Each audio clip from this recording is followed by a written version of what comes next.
Hello students, आज मैं आपको पढ़ा रही हूँ अर्थशास्त्र के अध्ययन की विधियां। इसके प्रीवियस वीडियोस में मैं आपको पढ़ा चुकी हूँ अर्थशास्त्र की परिभाषा, अर्थशास्त्र के प्रकार, व्यष्टि अर्थशास्त्र, समष्टि अर्थशास्त्र आदि कई टॉपिक्स मैं पिछले प्रीवियस वीडियोस में मैं कवर कर चुकी हूँ। यदि आप लोगों ने मेरे वो वीडियोस नहीं देखे हैं तो आप लोग प्लीज मेरे चैनल पर जाइए और पिछले वीडियोस अवश्य देखिए। ये स्टेप बाय स्टेप मैं आपको समझा रही हूँ, आपका सिलेबस कवर करवाने की कोशिश कर रही हूँ, तो आपको स्टेप बाय स्टेप ही समझ में आएगा। और साथ ही मैं आप लोगों से रिक्वेस्ट कर रही हूँ कि आप लोग मेरे वीडियोस को लाइक, सब्सक्राइब, शेयर करना मत भूलिए। देर न करते हुए अब हम क्लास शुरू करते हैं। आज मैं पढ़ा रही हूँ आपको अर्थशास्त्र के अध्ययन की विधियां, निगमन एवं आगमन विधि। अर्थशास्त्र के अध्ययन की दो विधियां हैं, निगमन विधि एवं आगमन विधि। निगमन विधि क्या है, आगमन विधि क्या है, इसी को डिटेल में अब हम पढ़ेंगे।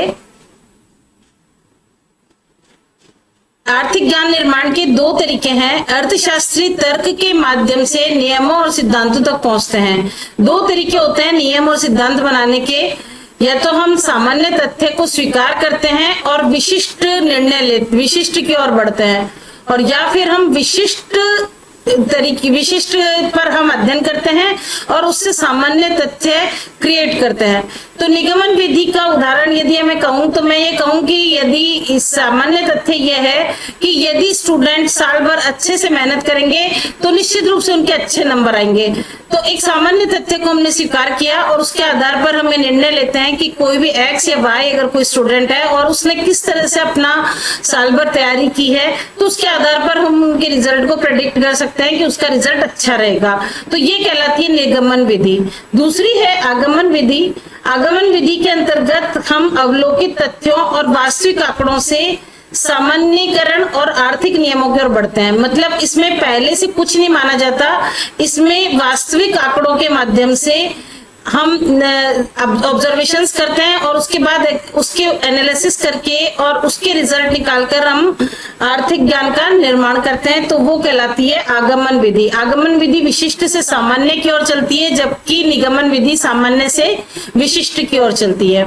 तो ये है पहली है निगमन विधि। निगमन विधि जैसा कि मैं बता चुकी हूँ सामान्य से विशिष्ट की ओर चलती है। इसे अमूर्त विधि भी कहा जाता है। इसमें कुछ मान्यताएं ले ली जाती है और उन्हें सत्य माना जाता है और इसके आधार पर निष्कर्ष निकाले जाते हैं। तो ये स्वयं सिद्ध या मान्य आधारों से प्रारंभ होती है, औपचारिक तर्कशास्त्र पर निर्भर है और निष्कर्ष जो होते हैं वो सत्यापन तक लगभग काल्पनिक ही रहते हैं। तो इसमें क्या सामान्य तथ्य के आधार पर एक विशिष्ट के लिए तर्क दिया जाता है। तो निगमन की प्रक्रिया जो चलती है इसमें आधार का चयन किया जाएगा। सबसे पहला स्टेप ये होता है कि आधार का चयन किया जाता है। सामान्यतः सत्य मानी जाने वाली मान्यताओं को हम चूज करते हैं, उसके आधार पर तर्क लगाते हैं और फिर परिकल्पना का निर्माण करते हैं और उसके आधार पर अनुभवजन्य सत्यापन किया जाता है। तो ये है निगमन की प्रक्रिया। मतलब इसके अंतर्गत पहले से ही सामान्य तथ्य मान लिया जाता है कि ऐसा होता है। अगर जैसे उदाहरण के लिए मैं कह दूं कि अगर अच्छी बारिश हुई और अच्छे खाद वगैरह सब काम में लिए तो निश्चित रूप से फसल अच्छी होगी। तो हमने पहले ही मान लिया कि ये सब परिस्थितियां अच्छी रही तो फसल अच्छी होगी।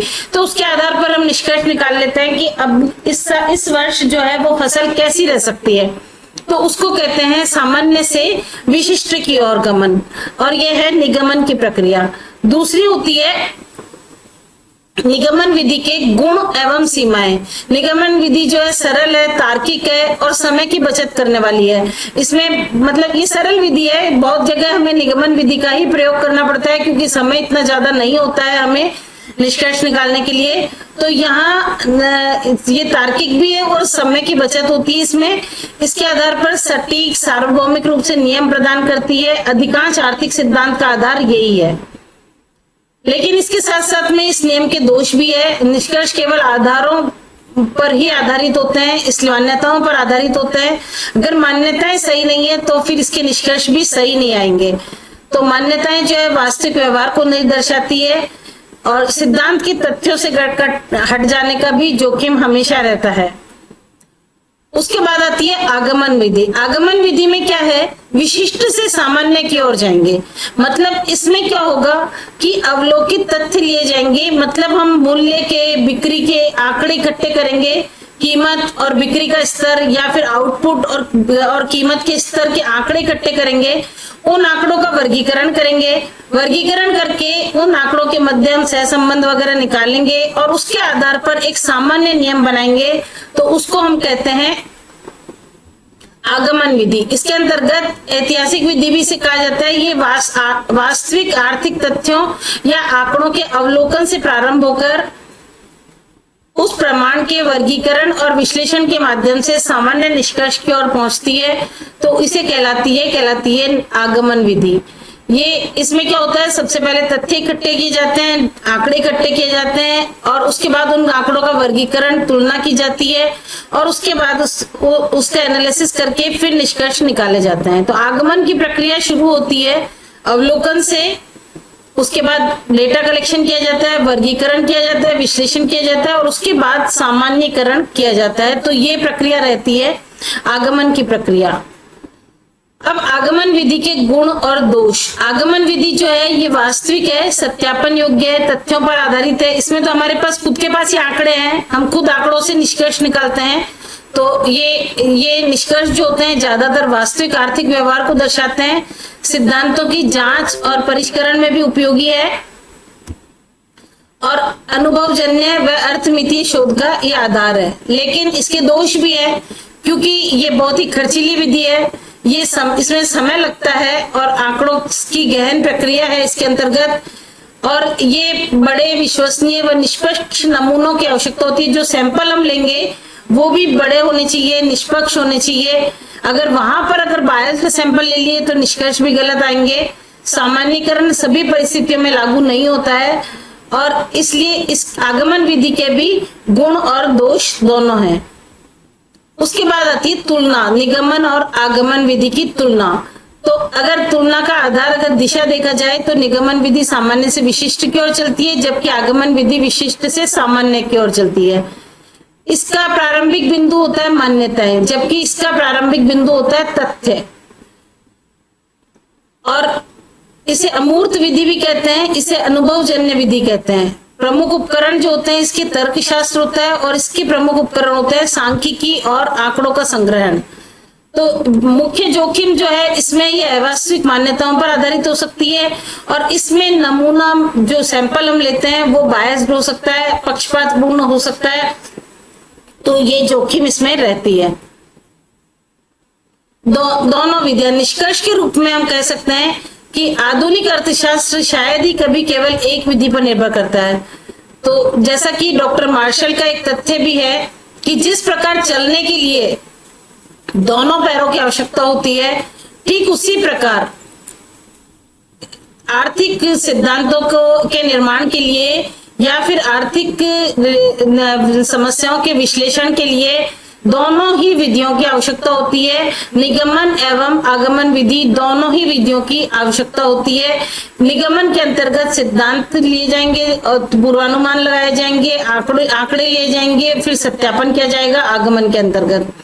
तो कहने का तात्पर्य है कि दोनों ही विधियां अपनी अपनी जगह बहुत महत्वपूर्ण है।